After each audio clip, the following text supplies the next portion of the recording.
শুভ দুপুর বন্ধুরা। তো চলো আজকে দুপুরের আয়োজনে কি কি আছে দেখে নিই। আছে এক বোল গরম গরম ভাত, নিয়ে নিলাম একটা উচ্ছে দানা ছাড়িয়ে সিদ্ধ, আর এদিকে লাল শাক ভাজাটা গতকালের ছিলই, আর এদিকে করছি পাঁচমিশালি একটি সবজি। তাই এটাও পাঁচফোড়ন লঙ্কা ফোড়ন দিয়ে বসিয়ে দিলাম, দিয়ে একটু লবণ হলুদ দিয়ে একটু কষিয়ে নেব, আবার একটু ঢাকা দিয়ে একটু জিরের গুঁড়ো দিয়ে আর একবার একটু কষিয়ে গরম জল দিয়ে দিলাম।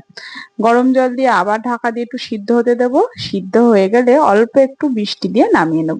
খুব সুন্দর লাগে, তোমাদের কেমন লাগে জানিও। আর এদিকে করছি আলু বেগুন আর গাঠি কচুর একটা ঝোল। এটা নিরামিষ ঝোলও ভালো লাগে, মাছ দিয়েও ভালো লাগে, কিন্তু আজকে আমি নিরামিষই করছি। মাছ আছে, প্রত্যেকদিন মাছ ভালো লাগছে না, তাই আজকে এই নিরামিষই সব করেছি। তো তোমাদের কেমন লাগলো আজ আমাদের দুপুরের আয়োজন অবশ্যই কমেন্টস করে জানিও, ভালো লাগলে লাইক করো।